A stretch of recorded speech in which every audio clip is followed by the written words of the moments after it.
Hey, this is Jonathan Gilliam, and before I start the show, listen, I just want to say this real quick. It's not enough just to listen to this podcast. You need to subscribe to it so you're notified when the next podcast comes out. Also, you need to share it. Tell other people about it. Help them get the truth, because it's no secret. The mainstream media lies to you. Politics and leftists and lazy do-nothing Republicans, they do nothing but spin everything. If you want real truth and you want real analysis and you want something other than just a podcast of another example of the news that they're reading from the Drudge Report or Fox News or wherever they're getting it, you need to listen to this. You need to share it, subscribe to it, and listen to the other podcasts that are in this series. You'll come out of it with a lot more knowledge, I promise you. And for those of you that have already done all this, thank you very much for all the support. Let's get it going. Let's keep it going. The truth has arrived. Let's do this. The truth has arrived.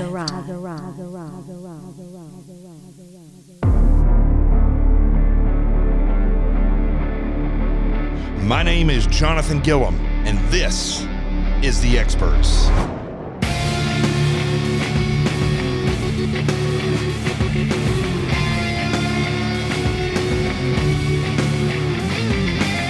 And welcome to the show. And listen, I wanted to start it off with that little thing. I normally do a commercial at the beginning of the show, but I really, there's one thing about this show is it is growing. I'm actually doing less shows because the news it's even more repetitive than it was when Trump was in office. It's the same leftist spin every day, and it's the same thing over and over again.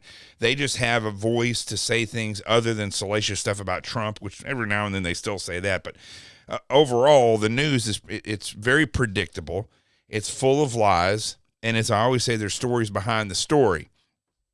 I could probably come on here and talk more about the news. Yes, I could do that. But what I've found is that doing less of these podcasts, I would like to do one every day, and I did one every day for quite a while, but not doing it every day, people are listening, and then they're allowing the next podcast to play and the next podcast to play, and they're writing me and telling me they're getting a tremendous amount out of it because they're actually listening to the other podcasts. So whereas before I was doing one podcast every single day, people would hear that, and if they missed it, well, the next day there was another one, so they wouldn't go back and listen to the others. So the numbers have really increased dramatically because I've been doing less of them. So there's been more of the ones that have already been done, they're now getting listened to. So, one day, hopefully this podcast will just get so big that it doesn't matter if I do 5 a week or one a month. I mean, the numbers will be up there.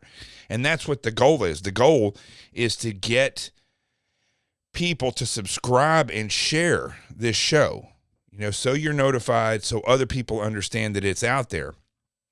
And, the reason I'm harping on this is because this past week, it was 7 years. It's really almost 8 years since I started, when I got into media. I left the FBI in 2013, and then right after the Boston bombing occurred, like literally as it occurred, I started appearing on Fox News.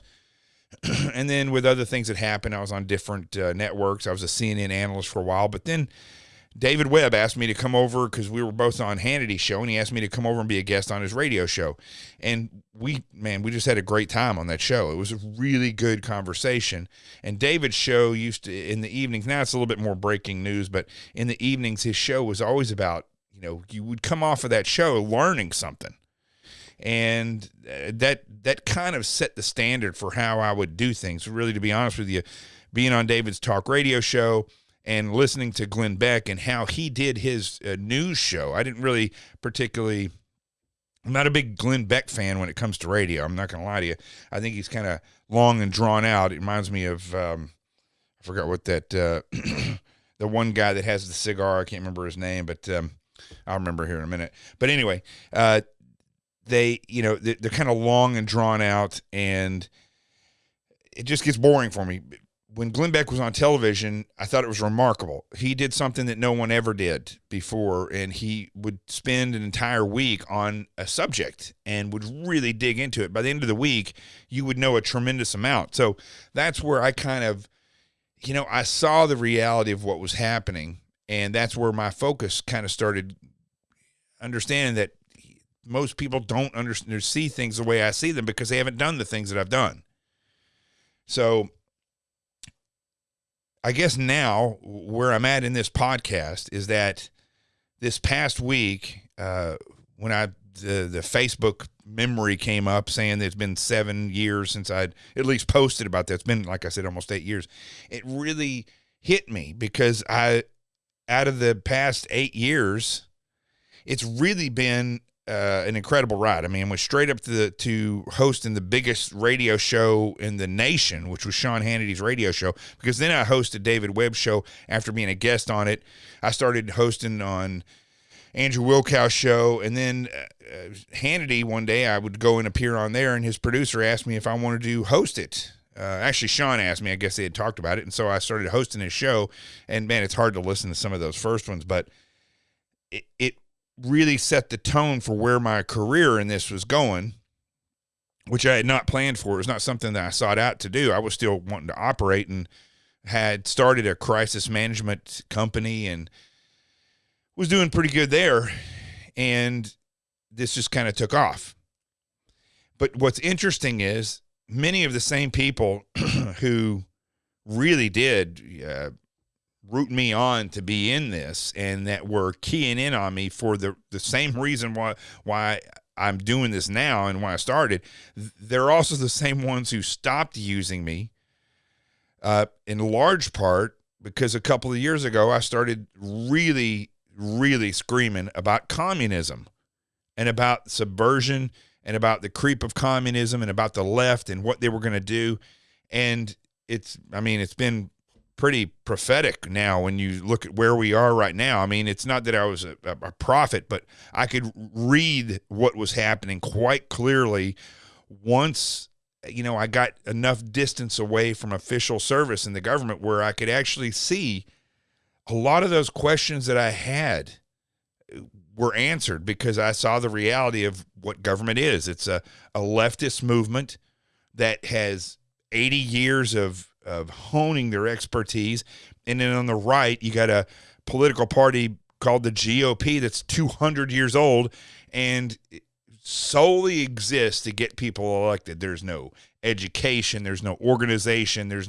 They don't organize people and they don't build the camaraderie of the conservatives in this nation. They don't do any of that stuff. None of it. So as I'm reflecting on this picture that came up, and I posted it on different social media platforms, I actually called my mom, who I love very much, and she's a sage in my life. And so I'm driving down the road going to work on, if you've been following me on social media, you see that I'm building a Harley. And a little side note here, I got stuck in the process because the fender that I had on the rear end, I cut it not knowing what I was doing, and had my buddy weld it, and it got too hot, and it ruined the fender. Okay, it ruined it. And I really didn't know anything about metalwork a month ago, really a little over a month ago. I knew nothing about metalwork. And I started trying to order different fenders. I bought one, and it turns out that motorcycle fenders, by and large, are super expensive, or they are just basically trailer fenders, and they sell them as motorcycle fenders. And a lot of them are pressed. So those are the expensive ones, where they actually have a big press and they use high gauge steel and they press it out and then you cut it to shape whatever you want. I didn't have the experience for that, really, to tell you the truth. So you know what? I met a guy, not going to mention who they are on here right now, unless they say that they want me to, because they've, they're kind of a well-known company. And so I just happened to know one of the owners, and he said, yeah, come on, we'll show you some stuff with metalwork and stuff. The guys here are great. So I go, and And it wasn't like they were doing it for me. They were going to show me how to do it. And that's where I was getting very frustrated, because I approached several people to see if they would make it, and I could show them what I wanted. And they either wanted too much money or they just didn't have time. And so finally I'm like, screw it. I'm just going to do this myself. So if you've been following me on social media, I went through the whole process over the past month of really learning metalwork. I probably spent 100 hours or more learning how to shape metal, how to use an English wheel and a hammer and a beanbag. Then I built cut out of a stump. I cut a metal shaping pan into wood, which is the game changer for all this. I learned how to use the planishing hammer, all these different things, and built this Fender. And it took me about 100 hours. I had to learn how to do it and then put it to work. And so I ended up building 3 Fenders, and then the third one, I got it. So I'm driving down the road back over there last week to go see my mom, or go see the guys with the Fender where I'm going to work on this. And I'm talking to my mom on the phone. And, it just dawned on me, because we're talking about this mess that this nation is in. And it just dawned on me how everybody keeps asking me what we should do. What do we do? For years and years, people, what do we do now? What do we do? And nobody has a plan. And I thought the goal was to instruct people and drive all over the country and spend my hard-earned money. A lot of you donated to the GoFundMe that I had for, it's still up, but I may actually push that forward again now so I can get on the road. I need sponsors to get out on the road and start doing this, but in a different way. So I thought going and doing these speeches and meeting people, and people were sponsoring me to go do these things, that I could go out there, and I thought it had to do with motivation. Because I always talk about, and I've been saying this for years and years, the theory is that this is my theory, you can train a monkey to fly into space, but you have to motivate a human being to do it. You can train a human being as well, but they're not going to go if they're not motivated. They'll just say no. So I thought I could drive around the nation and meet people and motivate these groups and sit down and break bread with them, and we could talk about the reality. So share the truth with them, have dialogue, and get them motivated so they could go and do these things. And by and large, I got to be honest with you, I've said this before, it's mostly women. The men in this country are weak and completely absent. They're nowhere to be found in a lot of ways. But we have a nation of warrior women. That's for damn sure. And they don't sit on the sidelines. They're in the game. So that's, it kind of worked in some ways, but in a lot of ways it just didn't. Because at the same time, President Trump was in office. They were doing rallies. People would go to these rallies. They would come home and they would mistake that for having done something. They were fulfilled at the end of these rallies, and they'd pat themselves on the back, and they would donate money to, lost causes like Women for America First, or used to be Women for Trump, and it ran by Amy Kramer and Kylie Kramer and just people like that. I don't know how many times I can talk about these grifters and how people give them money and go listen to them speak and think that they're doing something. They're not doing anything. So all this is going on, and then when I'm talking to my mom, so that was all going on. I thought I was going to solve problems and dedicate things, and I was spending my money on a worthy cause. Didn't really do much of anything.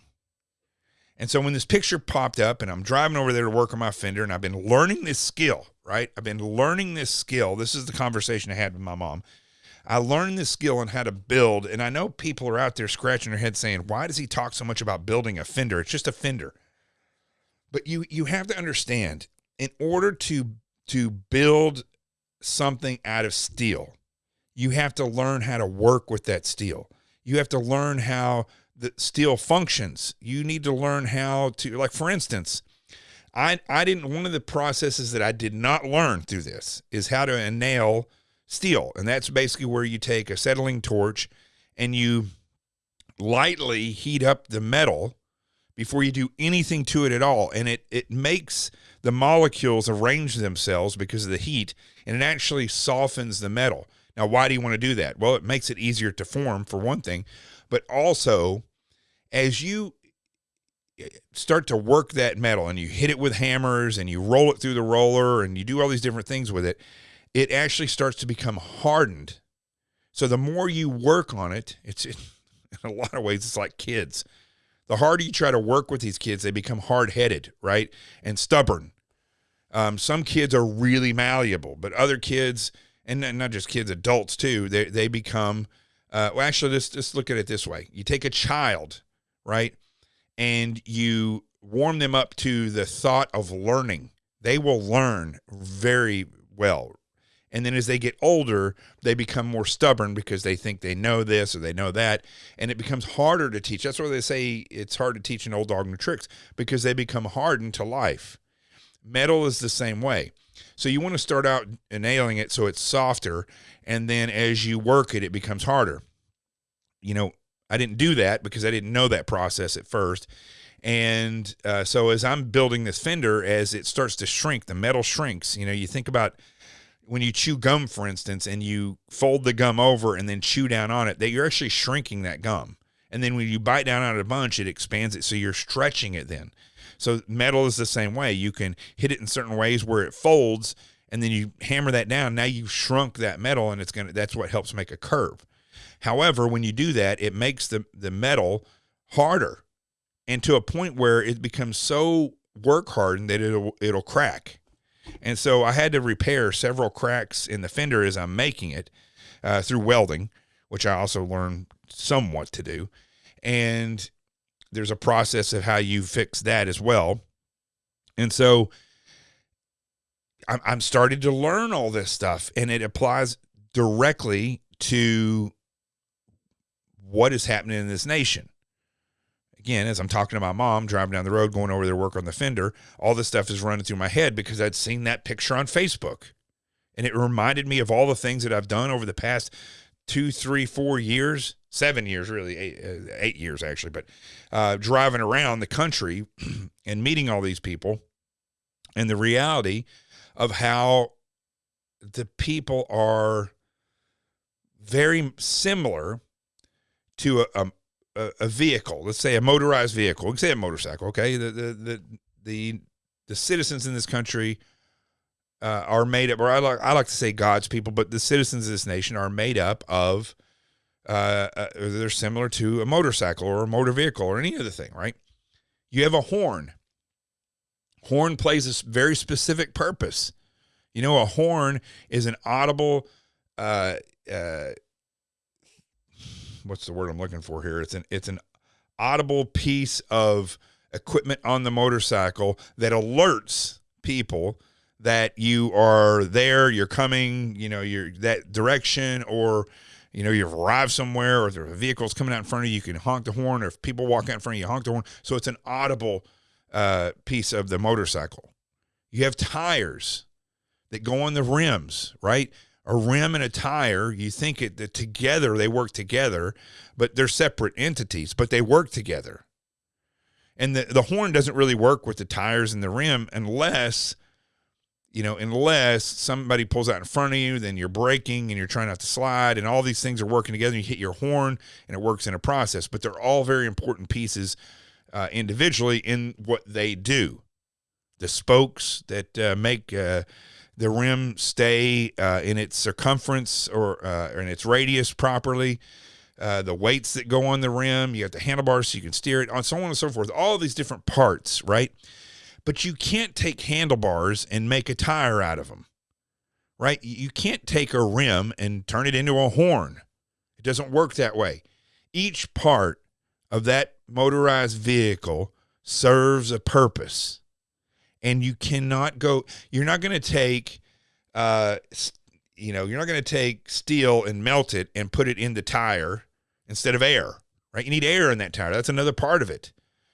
You need the walls on the tire to hold the beads so that the air stays in the tire. But you're not going to shift those things around. You don't take the leather off the seat and make spokes out of it. Things are made very specifically when you look at your car, your motorcycle, what have you. But it's the same way. It's the same way in our citizenry. Certain people are good at certain things and other people are not.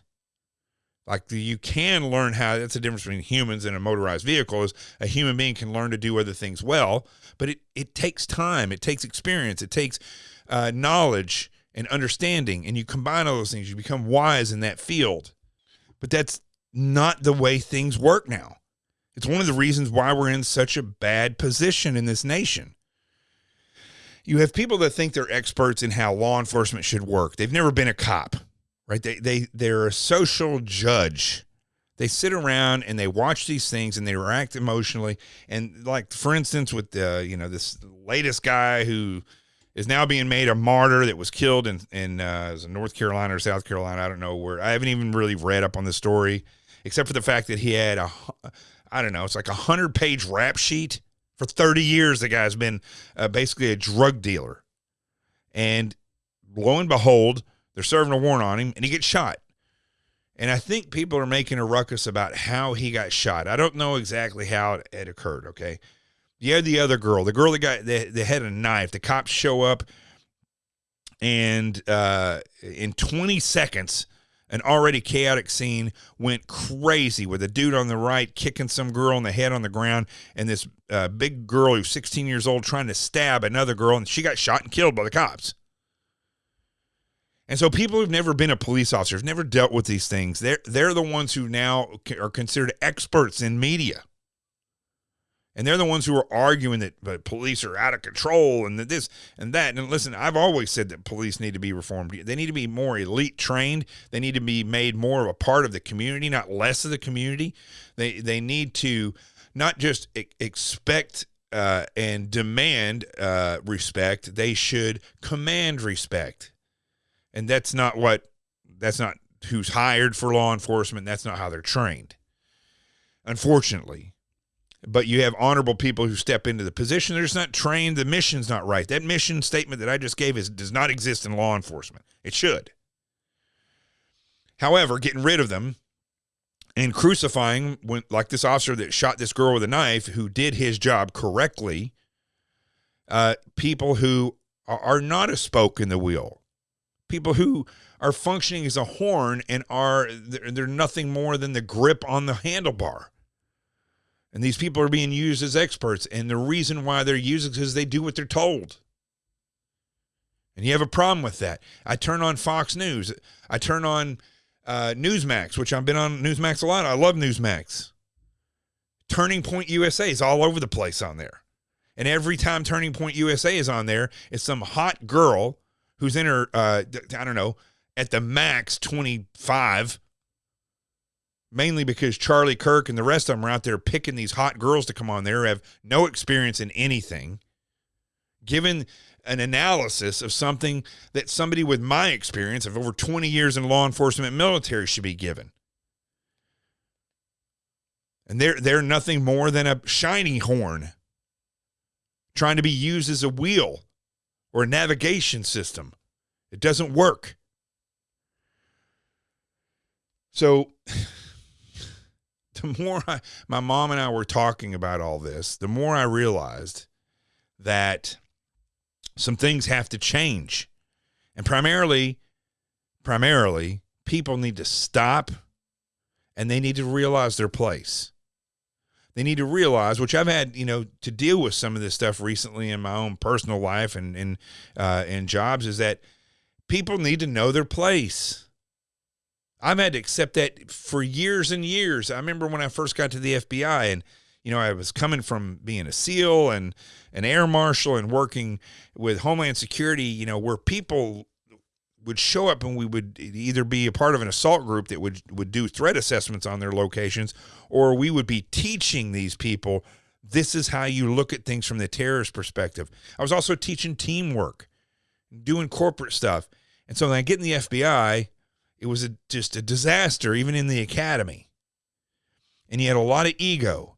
And you had a lot, and they didn't do anything to help tamp down those egos. It made them worse by the way that they treated, quite frankly, the way they treat us, from as though we were the elite of the elite. And a lot of the ways you are, for every 90,000 people that apply for the FBI, one person gets hired. So there's a bit of eliteness there, but the best way to handle elite people is not to boost their ego. It's to chop them down a bit and then let them prove themselves again, know their place.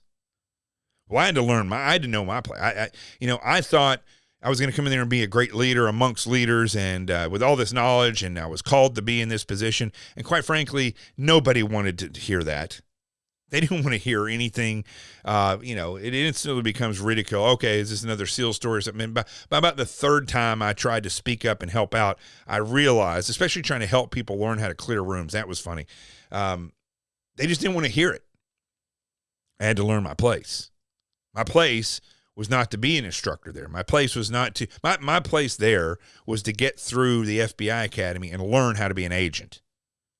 Right, but I had to learn that. It was my first real step into, well, it wasn't my first step in the civilian world, but it was my first step into the elite part of the civilian world. So I had to learn my place. And it's a hard pill to swallow for people who are energetic and who have a drive and who understand things that are going wrong. But listen, what I'm starting to find over these past 7-8 years is that, unfortunately, the people who stand up and say, I want to be heard, I will be heard, are the exact people that do not need to be heard. They don't have the experience. They do not have the understanding, the knowledge, the expertise. But what they are is shiny, and they have ability to ring out like a horn. And so, like a shiny horn. And so, that is mistaken for a GPS that says turn left, turn right, you should go here, you should go. That GPS is communicating with satellites and has a voice telling you specifically where you should go, how fast. It usually tells you how fast you should be going on there. If you have Waze and that type of GPS, it tells you where cops are, so you don't get a ticket if there's a crash up there. A horn goes beep. And if you shine it, it's shiny. And unfortunately, the people that are leading this nation, both in media and in politics and activists, they are nothing more than horns, loud horns. And people are mistaking them, and they're following them. And when they come on and say, certain things, or if they go to a rally and they say, yes, America first, America's great, America's going to do this, and then everybody goes home and pats themselves on the back, and they don't do anything. And what's happened is that everybody thinks they are the entire motorcycle. They think they're an entire vehicle. They think they're the wheel, the handlebars, the navigation system, the horn, the tire, the seat, whatever. They think they're it all. And so there's no unity. Because what I'm starting to find from, taking some time out and learning this craft of molding steel and building a specific piece for this motorcycle is that this piece, it has to be fitted with that piece. That's why right now, the entire bike was completely done with the exception of paint and that rear fender. And I wanted to take the frame and the tank and get it painted. And the guy who's, two of the guys who were helping me build it said, no, you can't do that. We have to get a fender because the seat is attached to the fender. The fender cannot be fitted properly without the transmission and the engine in the bike, so you can get how long the chain is going to be. That's going to determine how far away the tire is going to be. And so that's how big the mounts are that the fender is going to be attached to the frame with. And if that's not right, and then you go paint that stuff, and then you bring it back, you're going to end up having to chip the paint, and you drill into the frame, and it's not going to fit, and you're going to screw up the whole paint job. You have to get it repainted. So it takes patience, right? But you learn the I can't forget the word, how everything works together. How intricately, that's the word. How intricately everything works together.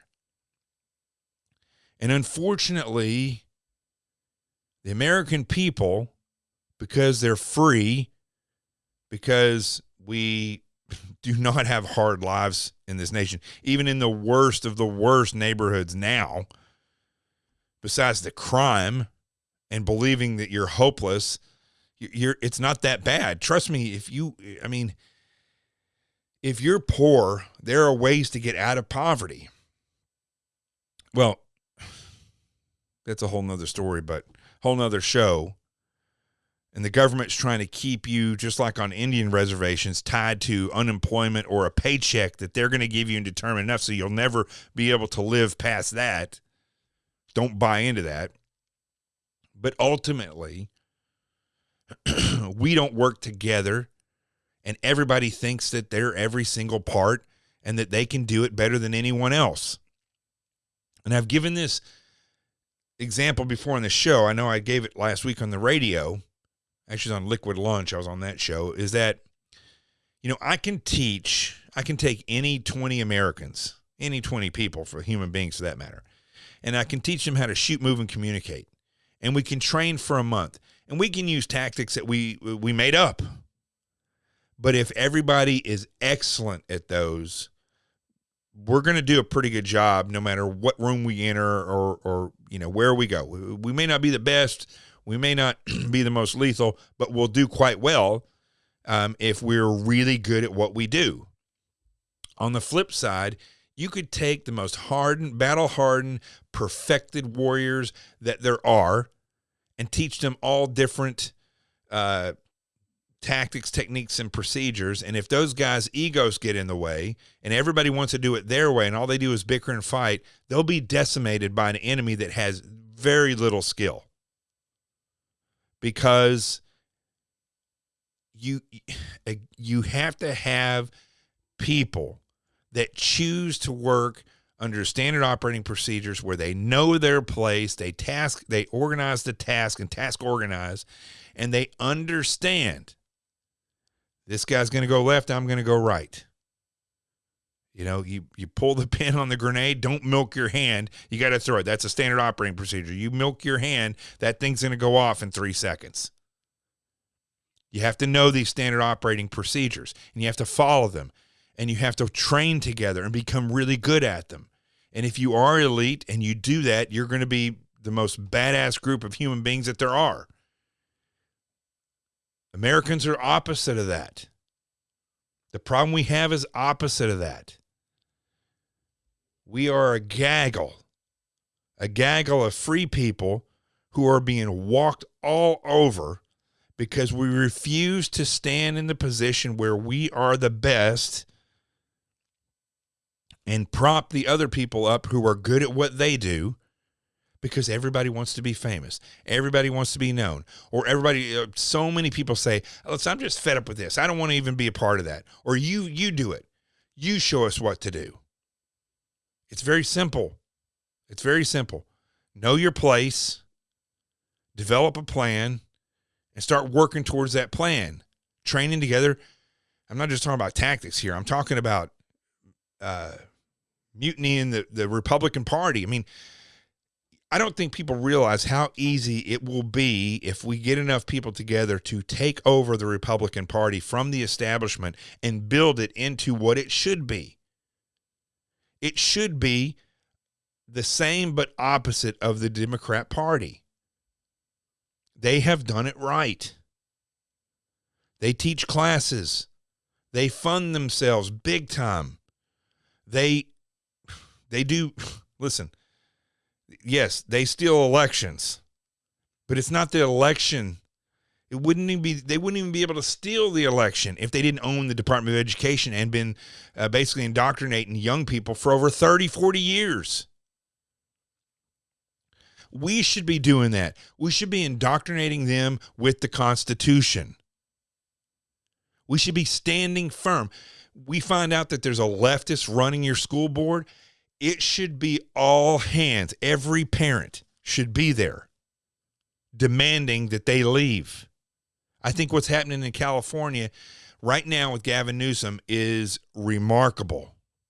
It's remarkable that he's, that they finally got the signatures. It's now registered, and they're going to have, he's probably going to get booted out of office. And the Democrats are freaking flipping out. They're going to have to vote between a Democrat leftist who obviously is the Democrat Party's a failure in California, or a transvestite or transgender Caitlyn Jenner, who's conservative, supposedly. It's going to blow their minds. They're not going to know what to do. But we need to do what the Democrat Party has done. The Republican Party needs to be mutinied. The way they do business and the way they've done business needs to be done. Needs to go away. The Republican Party needs to become the political, social, and economic bodyguard of the Constitution. That's what needs to happen. But it's never going to happen. Take this constitutional convention and get it out of here, because I'll tell you why that's not going to work, because Republicans and Democrats, they own the political system. And I'm talking about the establishments, right? So you can't think that a bunch of Republican establishment people are going to come together and actually do anything. It's not going to work. We the people, the only way we are going to save this nation is if you get the people who are hardline right for the reason of getting elected, right? You don't want the actors who act like they're all furious because of what's happening. You don't want those people. Get them out of there. You want people who are thinkers. You want people who are looking for effective solutions. You want people who say, listen, Moses and Aaron in the Bible gave the perfect example. Moses was the one that God chose, but he was not good at public speaking. He was frightened to speak in public. So he got Aaron to speak for him.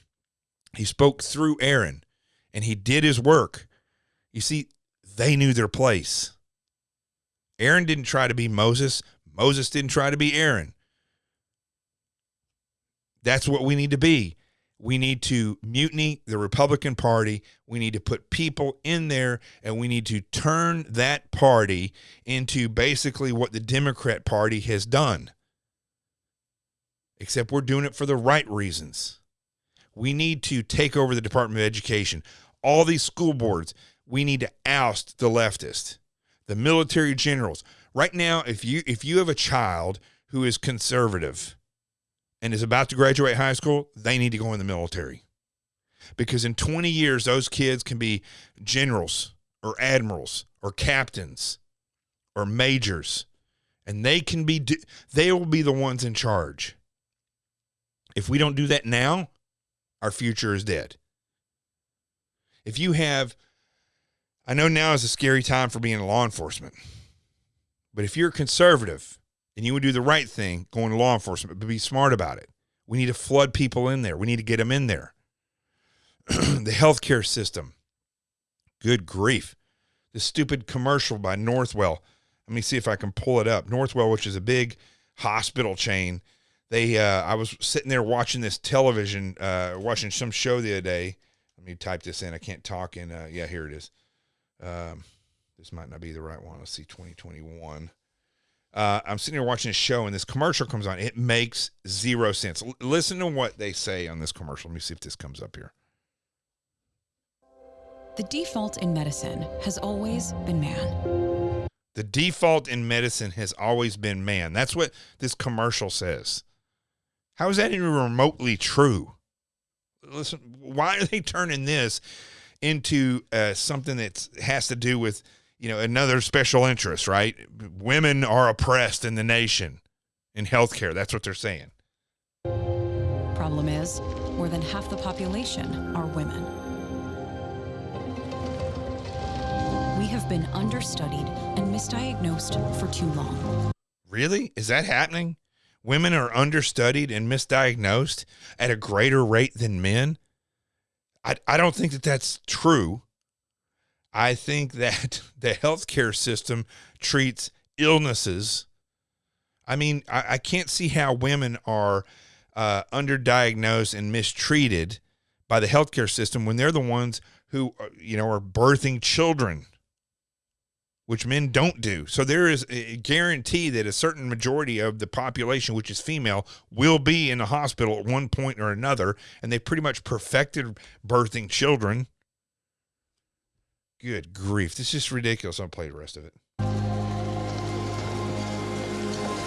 So Northwell created the only network of experts devoted to every aspect of women's health.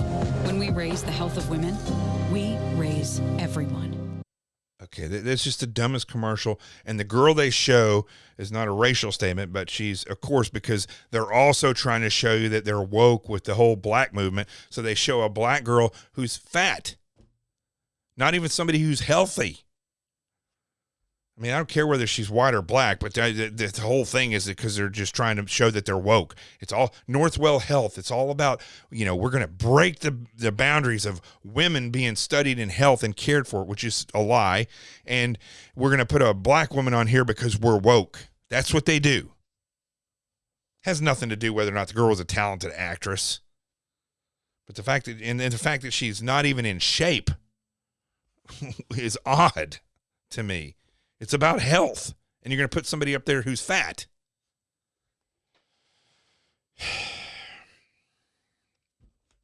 Listen, this is just another example of how deeply rooted the left is. I was on Sebastian Gorka's show on Sunday, and this as he's asking these questions, we're talking about the military. I thought about this before, but it really dawned on me while I'm talking to Sebastian, Dr. Gorka, that right now there's so many leftists in our military. If Joe Biden somehow was able to turn into a dictator and the left, and right now, because they're in power, just said, screw it, we're going to go hog wild before the 2022 elections, we're going to, we're going to initiate martial law, and we're going to start, we're just going to block everybody down and do all this stuff. If they wanted to do that, our only hope would be the military, right? But we can't count on the military now in this country. It's ran by a leftist. They've several stand downs by the Secretary of Defense, who's a total weirdo leftist, former general, Obama general, who is saying that white supremacy is everywhere in the military, and we have to lock it down. We have to have all these stand downs and talk about it. And the FBI that's saying that white supremacy is everywhere, that the Jews and the Asians are being beat up and hate crimes everywhere by white supremacists. Listen, you turn on the news every single day for the next month.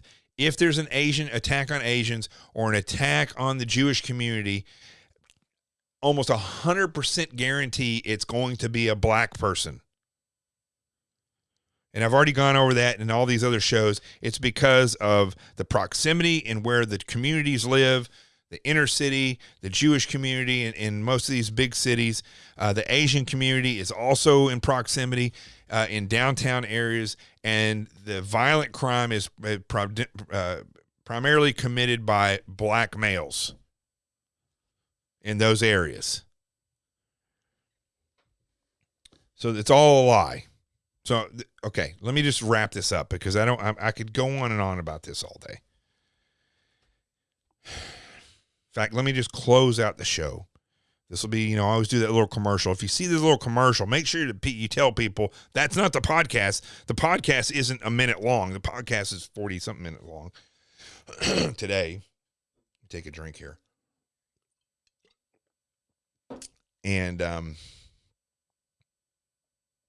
let me get my thought together and we'll close this out. But before I do, I just want to say this music that Brian Gosher did for me, if you haven't listened to his podcast, he also has a podcast called The Thump Monks. Brian does all this music for me. He's for the past, 4 or 5 years, he's done all the music for me for free. And I asked him to write me a song that I could use for the opening and closing. He did. And this is just an amazing song. This guy is so talented. And God blessed me with his presence in my life, and I just can't thank him enough. So let me go ahead and close it out. And this is Brian Gosher's song. Don't forget to subscribe to this show and share it with others. And share this message with people that we, the people, are like a big badass Harley Davidson going down the road. The Harley Davidson, the motorcycle, is made up of many different pieces going down the road at the same time, but they all work together. That's what allows it to function as a motorcycle. You have a horn, it's shiny, it's nice, it's loud, but it doesn't serve as a tire. You don't have handlebars that function as a wheel. The American people need to start knowing their place and accepting what they're good at and what they're not. And when they work together, they'll be able to stand against the establishments. We'll be able to reestablish the Constitution. I'm Jonathan Gilliam. This is The Experts. The truth has arrived. Peace, and I'm out of here.